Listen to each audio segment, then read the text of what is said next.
Un šī bija tā vieta, kur es pavadīju vasaras bērnībā. Šad tad līmenis bija augstāks, šad tad bija zemāks. Kāda ir tava visspilgtākā atmiņa sakarā ar ķengaragu no bērnības? Piemēram, pilsētas centrā man šķiet, ka dzīvot ir daudz nepatīkamāk nekā pie Daugavas. Vai ir gadījies bijis ielūst ledū? Un šī ir māja, kurā es izaugu. Šī baltā māja, tur atradās arī veikals. Ainār, mēs atrodamies tavā dzimtajā Ķengaragā, un man te uzreiz jautājums, vai tad, kad tu šeit augi, šeit arī bija tāda populāra gulbju pulcēšanās vieta? Šī vieta bija ļoti populāra. Šeit vienmēr bija gulbji, pīles un citi putni. Un šī bija tā vieta, kur es pavadīju vasaras bērnībā. Šeit mēs vasarā peldējāmies, ziemā mēs gājām pāri Daugavai, tad, kad Daugava bija aizsalus uz Katla kalnu. Katla kalnā mēs slēpojām. Šeit bija iespēja spēlēt hokeju. Bet tieši šeit jau varēja peldēties? Jā, nu redz, ka cilvēks peldās viens, tā kā sezona jau ir atklāta. Es gan peldējos vasarā, un šeit bija arī promenāde, arī manas bērnības laikā, kur bija iespējams no rīta skriet krosiņus, vingrot. Tā kā, nu,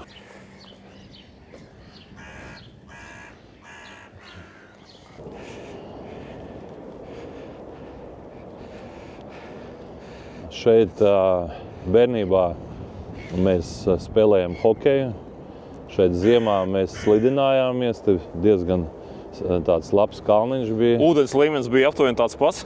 Ūdens līmenis mainījās atkarībā no Hesa. Šad tad līmenis bija augstāks, šad tad bija zemāks, bet šeit viss bija aizsalas. Tad, kad vēl Daugavā biezs ledus nebija, šeit vienmēr ledus bija daudz biezāks un daudz ilgāk arī turējās. Vai ir gadījies bijis ielūst ledū? Es pats neesmu ielūzis bērnībā, bet citi puiši ir ielūzuši, un mēs viņus glābām tieši šeit, šajā dīķī.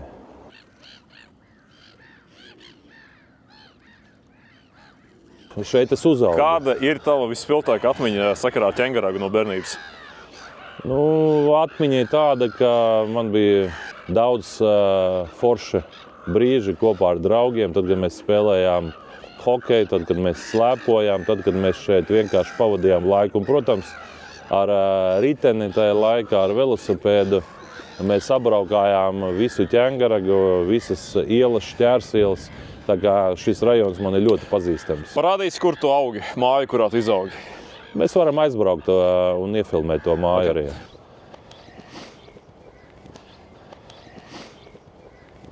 Jautājums, tu kā Ķengaraga puika un nākamais Rīgas mērs, kas ir darāms Ķengaragā šodien? Ķengaragā ir daudz darāmā, tāpat kā jebkurā citā mikrorajonā. Pirmkārt, visas šīs mājas daudzstāvenes ir būvētas 60. un 70. gados. Daudz no viņām nav renovētas, nav nosiltināts.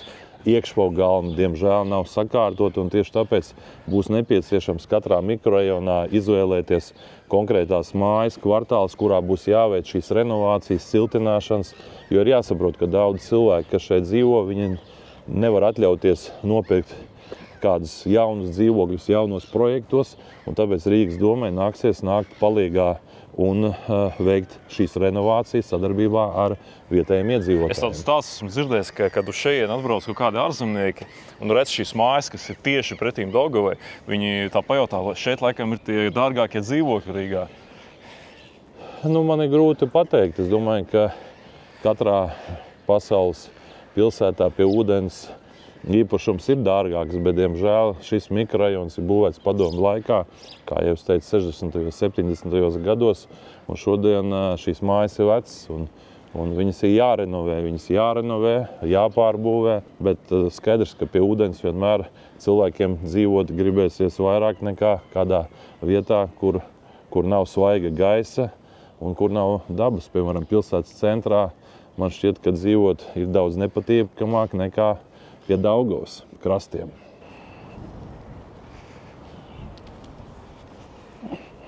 Nu, mēs esam tavā dzimtajā ielā. Kā saucās šī iela? Šī ir Aglonas iela. Un kur ir tā māja, kurā tu izaugi? Un šī ir māja, kurā es izaugu. Šeit pagāja mana bērnība. Šīs teritorijas, kas ir blakus mājai, šie koki bija pavisam maziņi, viņi bija tikko iestādīti.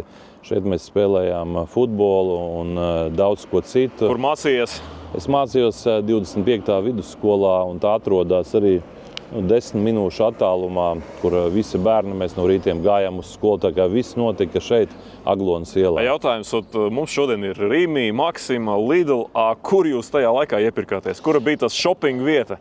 Mums redz, ka šī baltā māja, tur atradās arī veikals. Tur no rītiem varēja vienmēr iet iepirkties. Neliels veikals, protams, preces bija ļoti maz.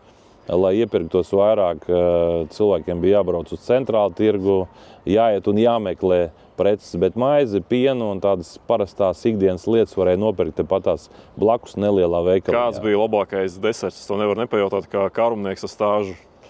Mums regulāri bija iespēja nopirkt saldējumu un svaigu baltmaizi. Tad bērni ļoti bieži vienkārši nopirka pudeli piena, baltmaizi ar ievārījumu, un tās bija vislabākās pusdienas. Pēdējais mums šodien tika arī nopulcēti jaunākie pēdējie reitingi, partiju reitingi, un Latvija pirmā vietā ir līderos. Vai tev ir kas sakāms saviem atbalstītājiem un varbūt īpaši Ķengaraga iedzīvotājiem?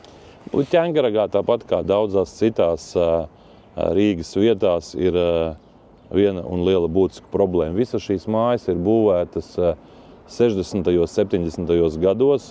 Tas nozīmē, ka viņas ir ļoti vecas.